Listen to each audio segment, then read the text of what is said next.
Pač, já jsem zapomněl doplnit tu druhou část té věty a to je se supervizí. To znamená, že ten rodič musí sedět vedle toho dítěte a když to dítě je malý, tak jsou určitý aplikace v tom počítači nebo v tom laptopu, které můžou být pro to dítě zajímavý, nebo můžou se tam ilustrovat pohádky a tak dál.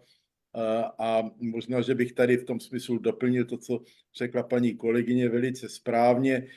My dva, ona a já vlastně už jsme rozdělili vlastně to používání toho počítače. Kdyby ten rodič a ten učitel přistoupil s tím počítačem, ať je to počítač nebo mobil, k tomu dítěti, takže mu řekne, že tohle je vlastně elektronická knihovna.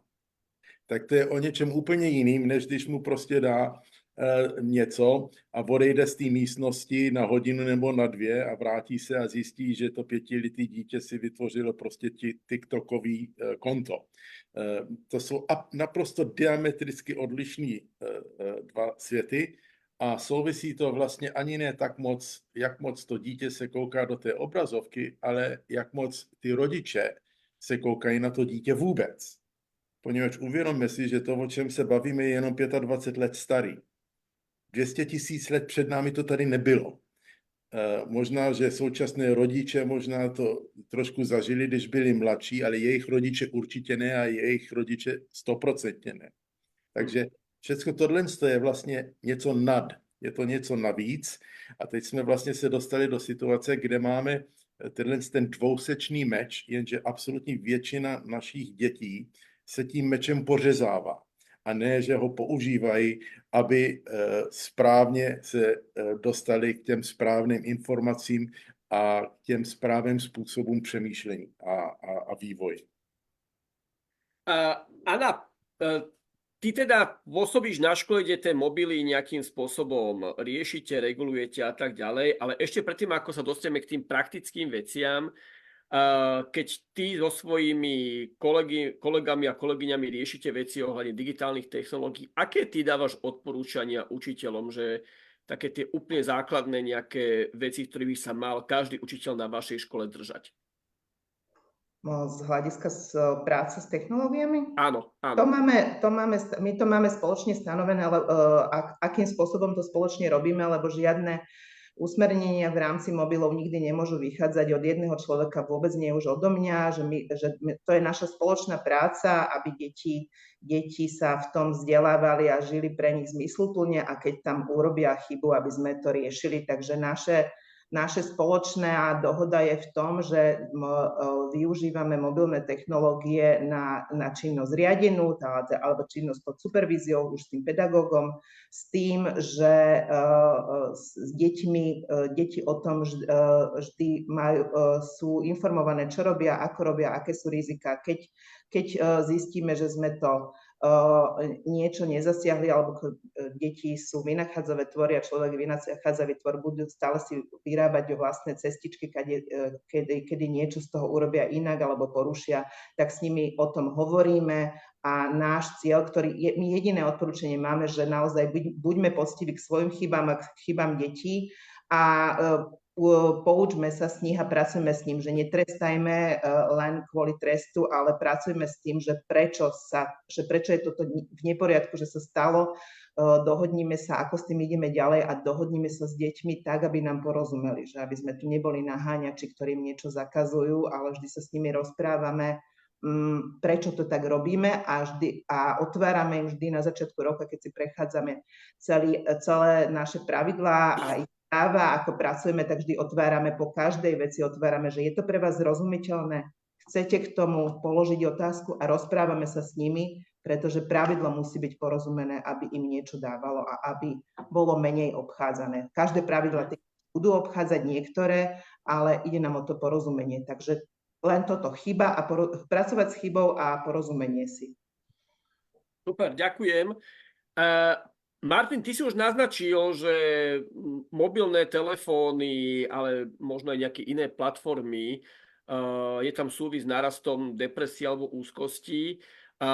Mohol by si k tomu povedať trošku viacej, že čím to je spôsobené, lebo ja za tým možno viacej čítam to, že to není sám o sebe mobilný telefón, ale je to možno to, že sme na sociálnych sieťach a tam čakáme, čo sa stane a tam reagujeme a tak ďalej.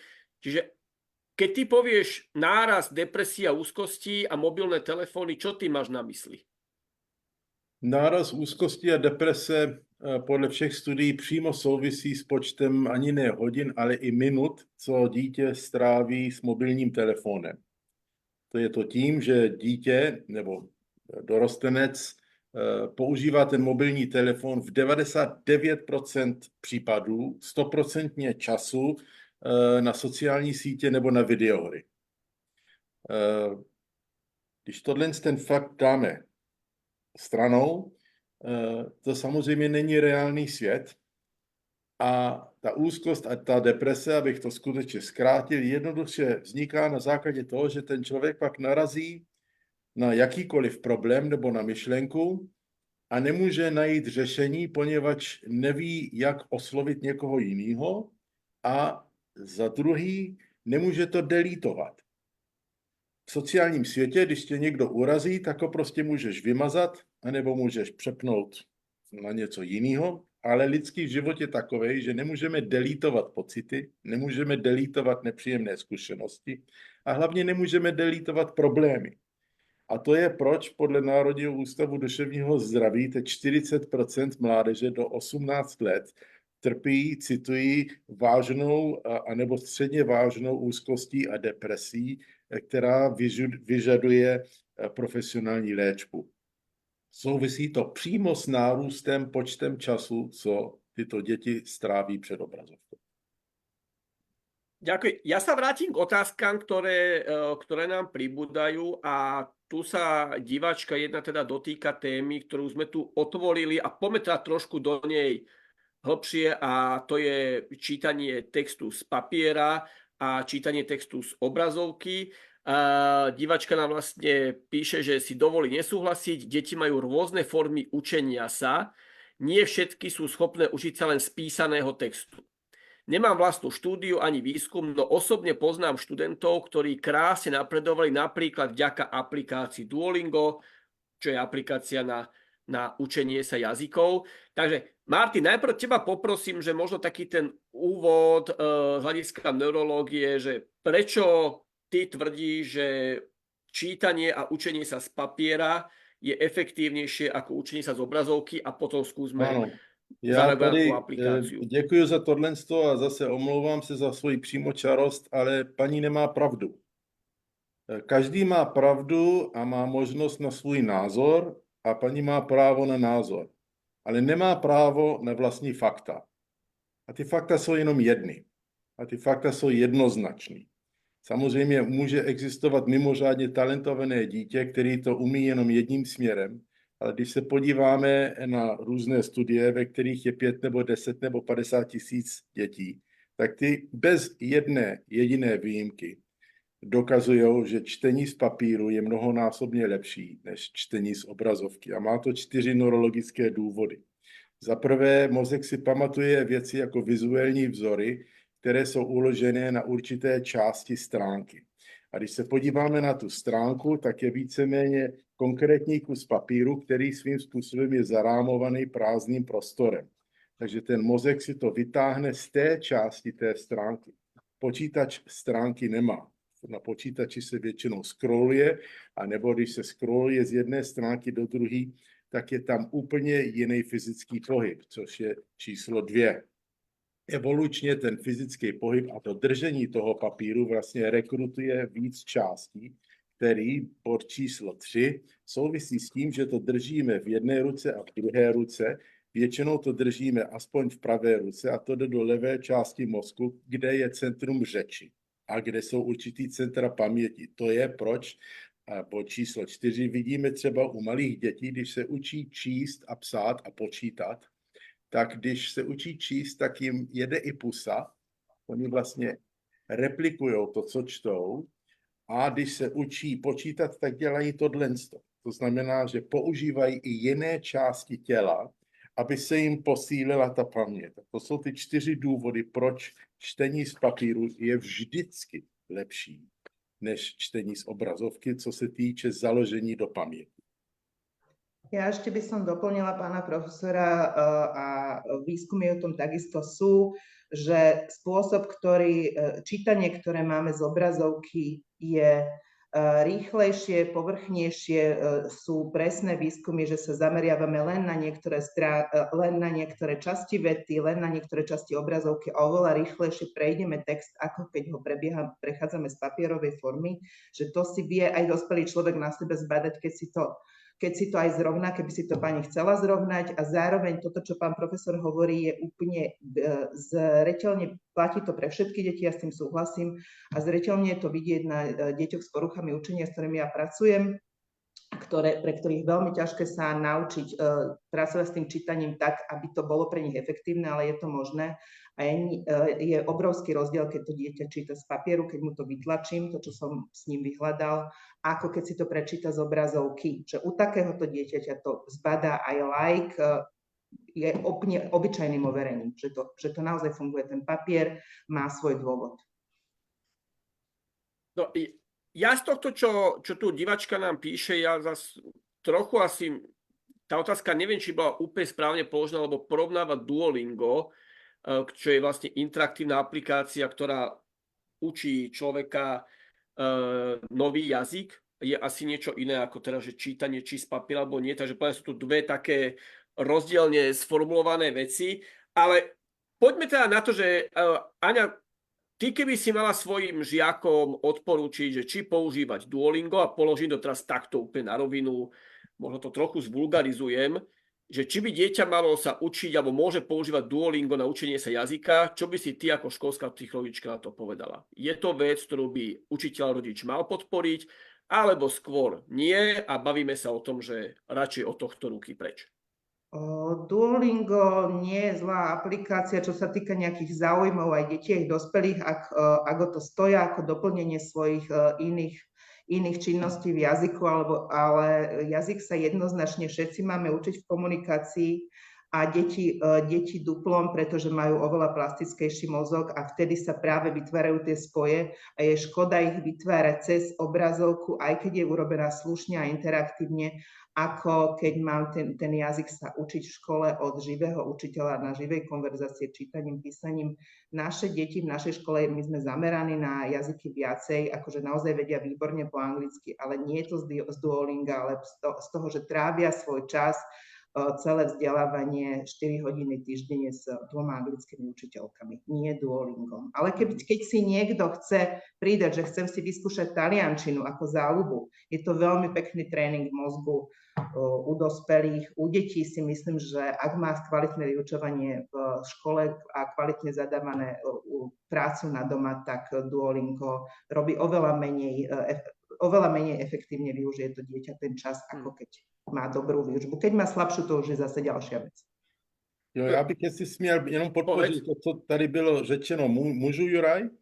Áno, počúvam. Jo, jenom velice rychle. Zase jsme zpátky u toho, jako informace Duolingo třeba dobrý, dozvíme se tam spousta věcí, ale o co jde? Ztrácíme ten mezilidský kontakt, ztrácíme intonaci, není tam ta gestikulace. Kdybych seděl vedle učitelky, která mě učí italsky, tak já se od ní naučím v té půl hodině mnohem možná stejné množství, ale budu si to pamatovat líp, poněvadž budeme mít tam ten dynamismus, který tam z toho Duolingo sám od sebe chybí. Takže kdybych žil uprostřed pouště a neměl tam jednoho jediného člověka, tak Duolingo ano, aspoň budu mít nějaké informace. Ale není to jednoduše řečeno neurologicky přirozený, není to vlastně lidský, poněvadž ty sekundární posilující fakta, ta intonace, ta souvislost, ta gestikulace, co všecko to posiluje a dává to do paměti, tam právě chybí. A to jsou ty důvody, které vlastně souvisí s tou dvousečností té technologie jako takové. Pro informaci ano, ale musí se to doplnit tím lidským kontaktem. To, čo sa teda obidva zhodujete a čo v tom počujem, je teda, že naozaj ten ľudský kontakt a ľudský učiteľ je oveľa väčšia pridaná hodnota ako akákoľvek iná technológia.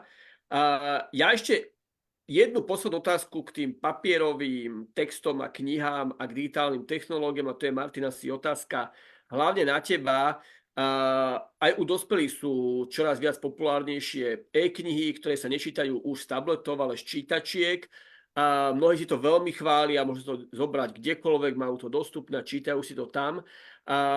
Aký je tvoj názor na túto vec, e-čítačky a papírové knihy? E-knihy jsou výborný, poněvadž jsou pohodlný a můžu tam do jednoho malinkého prostoru narvat celou knihovnu. Ale nebudu si to tak dobře pamatovat, jako kdybych to četl z knížky. Nic víc, nic míň. Dobre, tak týmto sme trošku teda znížili tržby e-knihám. Môžeme ísť ďalej. Poďme na tú veľkú tému, ktorá dnes aj hýbe Slovenskom, a to je vec, ktorá sa týka zákazu, prípadne možno lepšie je pomenovanie regulácie mobilov na školách. Poďme si možno povedať takú prvú vec, a začal by som, Aňa, teraz ale skôr tebou, pretože ja som vašu školu, cirkevnú základnú školu Narnia v Bratislave navštívil a tam som videl, že máte v každej triede presklené skrinky, kde tie deti mali odložené mobily. Ja som to aj odfotil, dal som to na Facebook a prišlo mi strašne veľa správ, kde to môžem kúpiť a tak ďalej. Za tým ale je veľký príbeh, že dať len skrinky, a to som videla na tej škole, není to tá jediná cesta, nie je toto jediné riešenie, ako to vyriešiť. Som zaspýtoval aj deti, ktoré hovorili, že je to super, až som bol z toho šokovaný, že my sa teraz cez prestávky rozprávame, čítame si knižky, videl som ich tam, že tam sedia na gaučoch. A áno, videl som, že aj po skončení vyučovania tam stál chlapec, ktorý sa triasol, že ak sa tešil, že ten mobil o 12:30 dostane. Ak by si mohla stručne povedať, čo vás viedlo k tomu, že tie mobily deťom dávate do tých presklených skriniek a aký tam bol za tým tie ďalšie opatrenia, ktoré ste vy na škole spravili? No, ten príbeh je o tom, že deti chodia do školy na to, aby sa vzdelávali, na to, aby sa socializovali v jedinečnom období, kedy sú pre nich vrstovníci dôležitý. Je to už neopakovateľný moment, nikdy sa nevráti dieťa, nikdy už nebude znovu 9-ročné ani 13-ročné, a tá možnosť fungovať vo svojej vrstovníckej skupine je jeden z hlavných cieľov školy, okrem toho, že sa má naučiť, ako sa učiť alebo zvládať problémy. To sú ďalšie ciele. A ešte máme ďalšie, ale aby sa dieťa naučilo samo so sebou žiť, aj so svojimi vrstovníkmi, aj s nami dospelými, potrebuje komunikovať, potrebuje mať na to dôvod, potrebuje preto mobilné telefóny, ktoré deti od istého veku dostávajú a dostávajú od rodičov kvôli tomu, aby im mohli zavolať, čo sa témer nikdy nedieje, lebo deti netelefonujú, aby vlastne mali tú zábavu, alebo aby mali to, čo už v ich veku iní si pýtajú, že tomuto vôbec nenapomáhajú. Hovoria to výskumy a u nás to teda hovorí každodenná skúsenosť. Tie deti, keď tie mobily nemajú, tak spolu samozrejme, že komunikujú. Medzi hodinami majú čas na komunikáciu, na relaxáciu, na preladenie sa z jedného predmetu na druhého, čo sa pri mobiloch nedieje, keď som v hre a neviem ju ukončiť, lebo tie hry nie je ľahko ukončiť. A zlepšuje sa tým koncentrácia pozornosti, práca toho dieťaťa počas dňa, zvyšuje to únavu. Ak by dieťa bolo na hodinách a popri tom cez prestávky by bolo na mobilných technológiách, tá únava bude narastať oveľa rýchlejšie, ako vzniká z vyučovania, pretože mobilné technológie zamestnávajú v mozgu veľmi podobné centrá ako tie, čo sa používajú pri učení.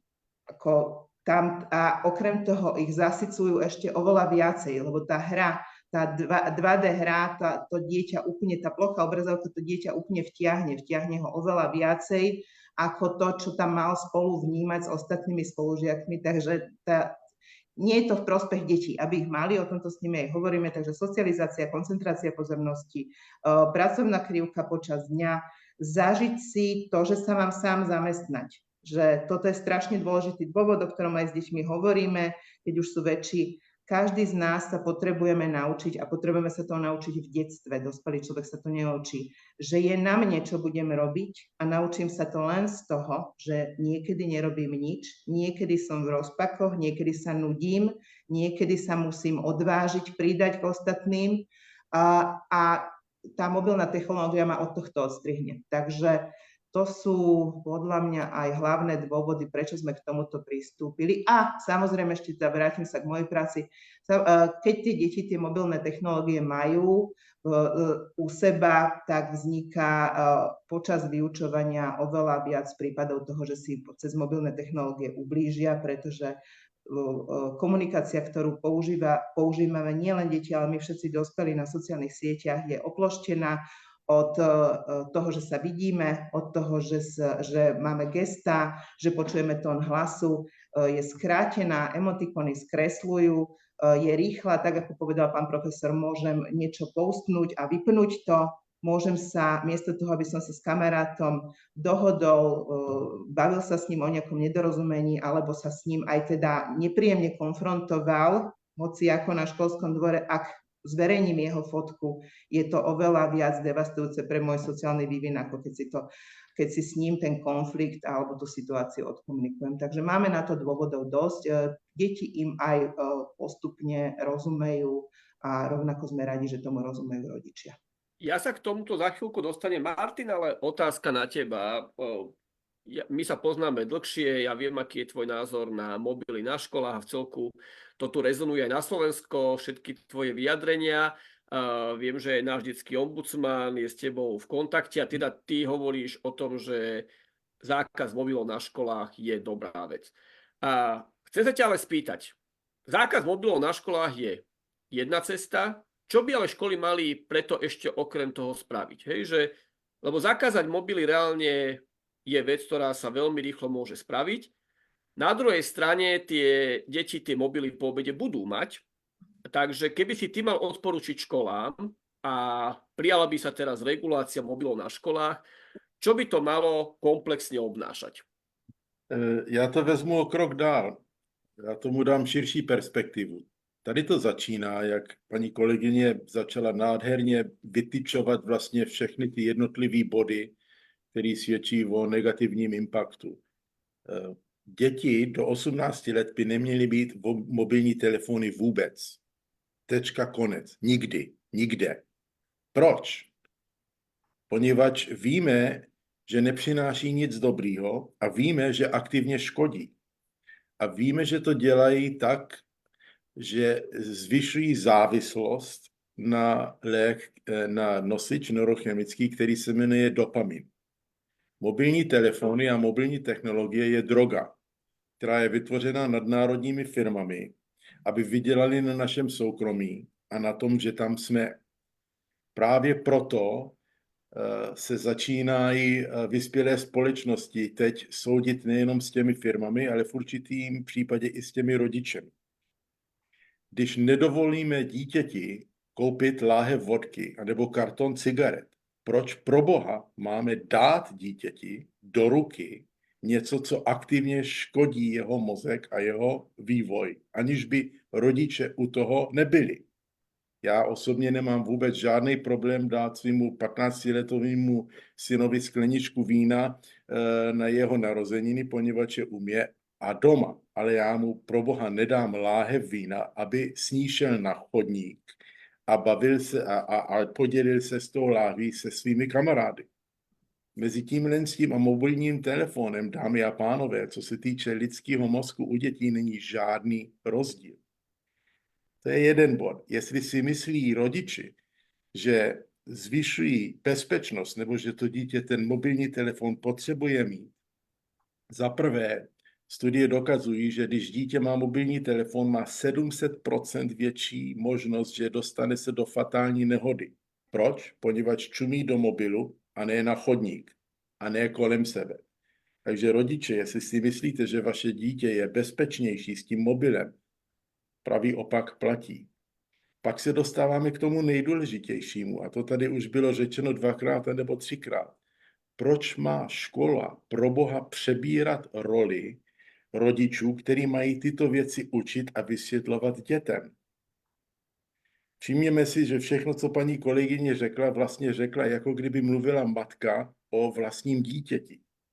Školy jsou tady, aby učili děti, jak mají přemýšlet, ale ne, aby převzali roli vychovávání těch dětí a aby jim museli vysvětlovat, proč jim věci vysvětlují. To je přeci hlavně role rodičů. A dnešní generace rodičů je právě ta generace, která tady totálně selhává přes čáru, poněvadž chtějí se v uvozovkách zbavit svých dětí, aby mohli vydělávat, aby měli víc volného času a aby se ty děti, a tady to bylo řečeno, nenudili. Jenže dítě se potřebuje zaprvé nudit, poněvadž když se dítě nudí, tak právě přitom se tvoří mozkové spoje. A za druhý, když se nenudí, tak se potřebuje učit od jiných lidí, převážně od svých rodičů, kteří mají jenom jeden úkol na tomto světě. Vychovat svoje dítě. Ne vydělávat, ne mít víc volného času a ne šoupnout tomu dítěti mobilní telefon, poněvadž každé jiné dítě to má. To znamená, že každé jiné rodičovský pár to dělají taky špatně. A teď jsme právě u té hlavní otázky dnešního pořadu a dnešní doby. Musíme se koukat na tento celý fenomén jako filozofickou otázku, která má etický rozměr, ne praktický, ale etický rozměr, poněvadž dostáváme se právě do pozice, kde všichni to začínají dělat špatně a myslí si, že je to dobrý, poněvadž to všichni dělají. Takže to není na škole. Ta škola už nemá víc možností. Ten ministr to může zakázat, ale je to na té rodině a je to na těch priorit té společnosti, abychom resetovali ty priority zpátky tam, kde byly před 50 lety. No toto je taká už veľmi filozofická diskusia. De facto, ak nás pozerá aj pán minister, tak v podstate nemusí robiť nejaký zákaz. De facto ty hovoríš a odkazuje, že mali by to robiť rodičia. Čo šťastie z veľkej súhlasím, pretože keď minister vydá zákaz mobilov, tak samozrejme všetci povedia, tak spravil to ten minister, no čo by s tým môžeme robiť? Mobily tu nemôžu byť, pretože nám to zakázala tá vyššia autorita. Toto je častý jav, s ktorým sa na Slovensku stretávame, že radi odozdávame tú kompetenciu niekomu, kto nám to potom zakáže. A tu by som sa vrátil teda, Aňa, ale k tebe a k vašej škole. Ja tu zároveň prišla, tu je taká pripomienka, že prečo propagujeme súkromnú školu a tak ďalej a veci, ktoré vy robíte. Je to zhoda náhod, ja som veľkým fanúšikom verejných škôl, rovnako mám rád aj Narniu a veľa s nimi spolupracujeme. A tu niektorí píšete, že nepoužívate tie sklenené skrinky, ale napríklad zbierate mobily do košíkov už dlhú dobu, čo ja teda podporujem a je to super. Každý má nejakú jednu z ciest a naozaj tie skrinky sklenené sú drahé. Ak fungujú košíky alebo uzamykateľné skrinky alebo nejaké krabice, všetky tieto veci sú OK a nie je to teraz o tom, že kto to robí lepšie, kto horšie, je to o tom, že aké inšpirácia cesty nachádzame. Ale Aňa, otázka k tebe, že to, že sa zavedú skrinky, košíky, boxy, je jedna vec. Čo ste vy ale spravili preto?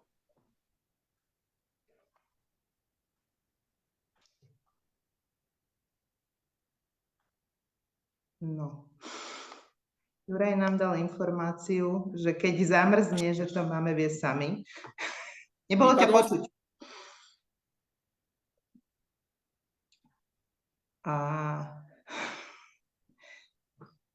že máme pokračovať sami bez neho a táto otázka, ktorá bude na mňa, môžem ešte pohľadať, že ktorú tým myslel, ale ja teda ešte, aby teda nebolo, že propagujeme súkromnú školu, ja každé ráno zbieram mobily do krabice, pretože sme malá škola, nemáme my sme pobočka Narnie, ktorá nemá tieto drahé handylockery, takže áno, že nerobíme to všetci s drahými pomockami a nejde o drahé pomocky. Juraj, už mi vieš položiť tú otázku? No. A čo teda mohol sa Juraj pýtať, že čo sme my urobili preto, aby to fungovalo, musíme mať zhodu, ale to už som hovorila, že naozaj potrebujeme mať zhodu s rodičmi, ktorú si ale myslím, že by mala dosiahnuť aj každá štátna škola, dá to robotu. Lebo rodičia, naozaj všetci rodičia, ktorí posielajú dieťa do školy, chcú, aby sa tam učilo a a je na škole a samozrejme, ako pán profesor, vy ste hovorili, že najväčšia úloha vo vzdelávaní je rodičov, nie školy. Že to je ich zodpovednosť. Za svoje dieťa každý najviac zodpovedáme. Takže dosiahnuť tú zhodu na tom, že sa dohodneme, že ten čas tej škole bude v záujme vývinu dieťaťa, to je to najťažšie a to je to, čo najviac teda my sme nejak urobili. Juraj, čo si sa chcel spýtať?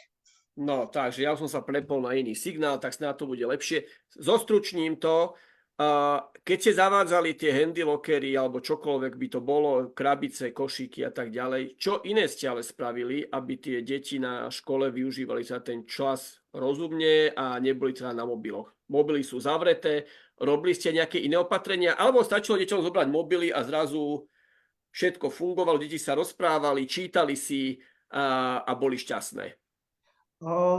Nie, akože nie je to o tom zobratí, ale je to o zhode celého týmu. Že tam je najnáročnejšie to, aby sa celý tím na čele s vedením, ale v debate s učiteľmi do toho posledného učiteľa zhodol, že takto to chceme robiť a prečo. Rozprával sa o týchto veciach, ktoré sme tu teraz prešli.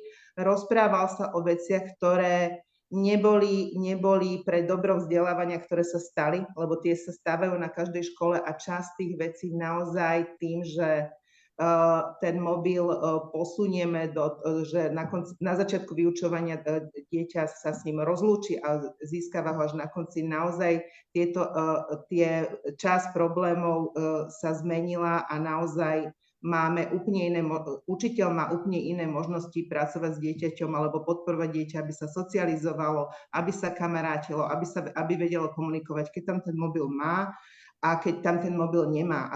Ale toto je nie na jednu poradu, ale to je na debatu celého tímu s tým, že pracujeme s tým, čo práve žijeme, čo nám z toho nevyhovuje, čo vieme zmeniť, lebo zmeniť vieme veľa vecí.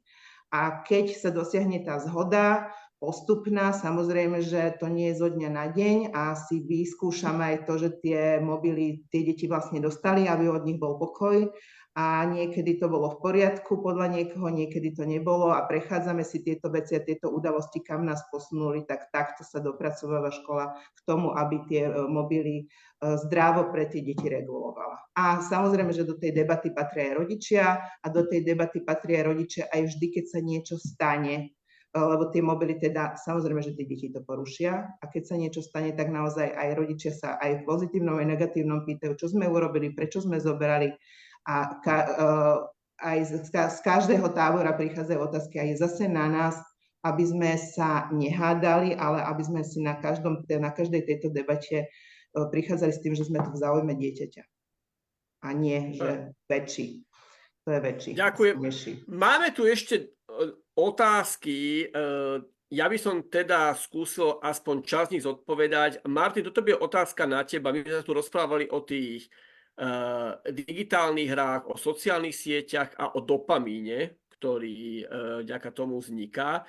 A je to ale zaujímavá otázka od diváka alebo diváčky, ktorá sa priamo teba spýtuje, že ako je to s dopamínom a živými hrami. To znamená s tými stolovými alebo deskovými hrami, kde prichádza k reálnej živej sociálnej interakcii detí a zároveň aj pri týchto hrách majú pocity šťastia z víťazstva v hre alebo naopak pocity smútku z prehry.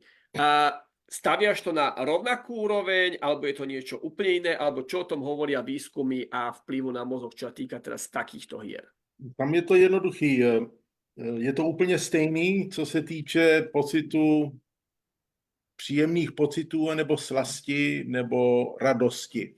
A tím máme z čehokoliv, ať je to z hraní Člověče nezlob se, nebo z hraní karet, anebo z kasína, anebo že vyhrajeme loterii, anebo že nám někdo na sociálních sítích řekne, že jsme krásní, nebo že dostaneme 10 dalších přátel, anebo že bereme heroin, anebo jiný lék, tak neurologicky je jenom jedna a jediná stejná trasa, která vlastně funguje tím dopaminem, která vlastně generuje tyto pocity.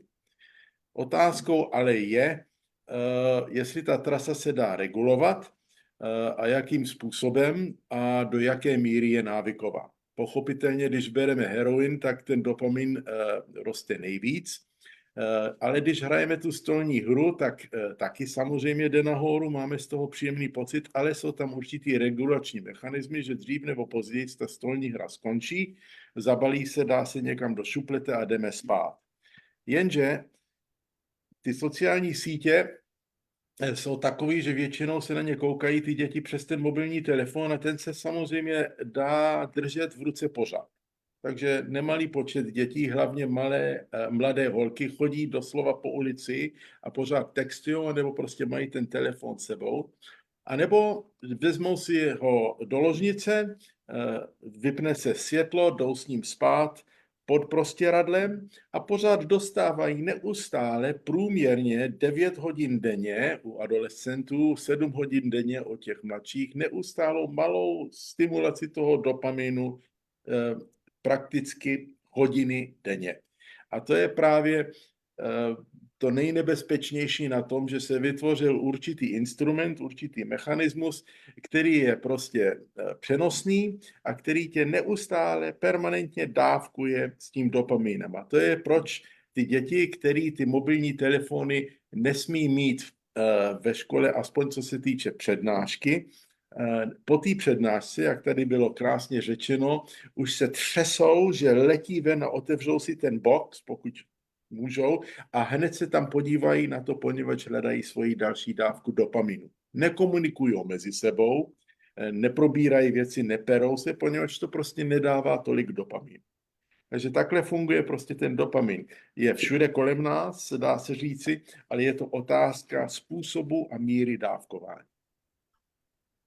No a poďme teda k poslednej otázke, a tu si, Martin, teda ty tak načrtol, ja som tiež otvoril, a je tu otázka od diváka alebo diváčky, ktorá hovorí o tom, že dobre, zavrieme tie mobily, počas vyučovania teda mobily deti nebudú mať k ním prístup, ale ako potom riešiť to, že zazvoní 6. vyučovacia hodina, mobily sa zoberú a spustí sa vlastne presne to, čo sme celé to doobedie blokovali. To znamená, že deti sú na mobiloch, posielajú si správy, fotia sa, možno tam prebieha aj kyberšikana, ako si teraz aj ty spomenul. A sú na to mobile vlastne dlho do noci. Najprv sa, Aňa, spýtam teba, či to vy nejako na škole toto riešite aj s rodičmi, či deti dostávajú nejaké rady, návyky, zručnosti, aby sa teraz na to nevrhli, alebo toto už je vec, ktorú škola nerieši? Od nás aj rodičia, aj deti dostávajú informácie, aj rady, odporúčame im, čo sa týka psychohygieny a akým spôsobom je to vhodné všeobecne, keď má dieťa nejaké ťažkosti, tak individuálne. A zase, že ak dieťa celé doobedie, celý ten čas učenia, ktoré je aj učenie, aj socializácia, trávi tým, že žije reálny život, ktorý ho má, zase nečakajme, že po obede začne úplná džungla, lebo ten detský mozog sa naozaj nacvičuje na ako tie reálne situácie zvládať. Nehovorím, že ideálne, ale neprichádza k tomu, ak celé polku dňa sa dieťa socializuje tak, ako sa má a žije vlastne reálny život bez digitálnych technológií, nestane sa to, že 25 detí, ktoré toto naozaj reálne žilo, že 25 detí si tam začne ubližovať. Áno, niekedy sa stane, šikana existovala vždy, aj keď neboli mobilné technológie, ale to nie je tak, že deti od toho držíme bokom na silu, ale naozaj s nimi pracujeme a ono si naozaj zažíva reálny vzťah. Tým pádom aj po obede už je posilnené na to, aby vedelo vyhľadávať aj tie oblasti života, ktoré by sme teda radšej mu odporúčili. A zase, škola nie je všemocná. Deti sú najdôležitejší ľudia pre svojich rodičov. Že neberme im tú zodpovednosť.